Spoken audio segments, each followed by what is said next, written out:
Rekan Rema yang terkasih, salam jumpa. Pada hari ini kita memperingati para martir dari Vietnam, Andes Dun Lac dan teman-temannya. Mereka memberikan kesaksian dengan darah. Selaras dengan bacaan Injil yang dibacakan hari ini, di mana di sana tampak bahwa Tuhan Yesus bukan menjanjikan orang itu berhasil di dunia, dalam arti menjadi sangat-sangat kaya atau menjadi sangat-sangat tenar di dunia ini. Tidak, Tuhan tidak pernah menjanjikan itu. Namun Tuhan hanya menjanjikan bahwa kalau kita nanti diadili, kita dipojokkan karena memegang Tuhan, kita tidak perlu berpikir, kita tidak perlu mencari untuk menyelamatkan diri sendiri. Biarlah Tuhan nanti yang akan membantu kita di dalam membela diri kita. Jadi Tuhan itu sebetulnya mau untuk mewatakan kepada kita bahwa jangan khawatir tentang hidup di dunia ini. Kendati banyak cobaan, kendati banyak godaan, kendati banyak tantangan, kendati banyak tawaran, kita harus tetap setia kepada Tuhan. Ini sebetulnya yang mau diwartakan. Kesetiaan kepada Tuhan itu seperti diteladankan oleh para martir dari Vietnam itu.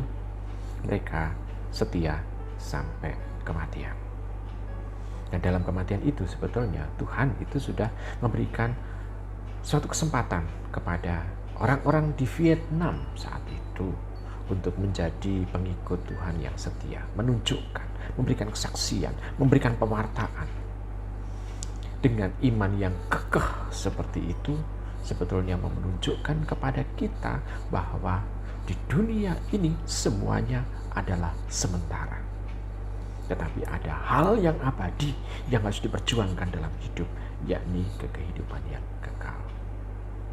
Nah, ajakan dari Tuhan untuk kita ini sebetulnya masuk akal. Kenapa?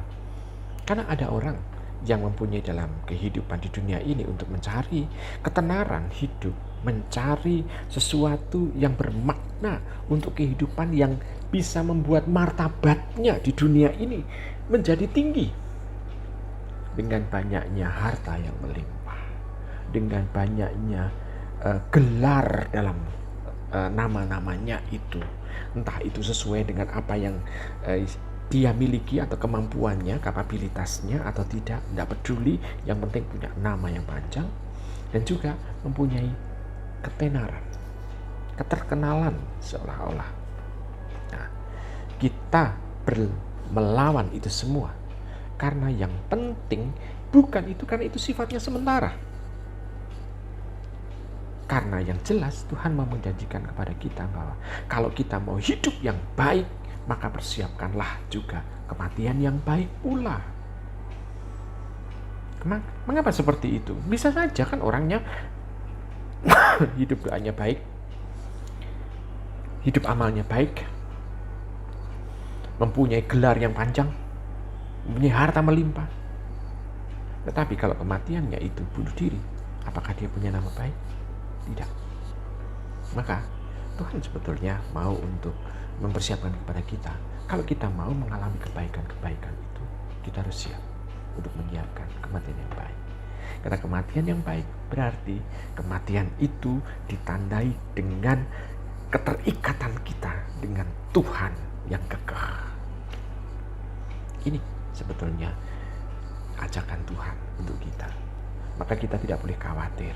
Kendati kita diadili, kendati kita dipojokkan, kendati kita itu mengalami banyak sengsara, kendati kita banyak duka cita, jangan khawatir. Karena toh pintu menuju kepada kebahagiaan, pintunya adalah kematian itu. Nah, Ibu, Bapak, saudari-saudara, sahabat Rema yang terkasih, maka sebetulnya saya memulai lagi, setialah dengan apa yang sudah kita lakukan, yakni mengikuti Tuhan, setia dalam jalan salib Tuhan Yesus. Semoga Tuhan senantiasa memberkati kita Di dalam nama Bapa dan Putra dan Roh Kudus. Amin. Keluarga Kudus, doakanlah kami. Amin.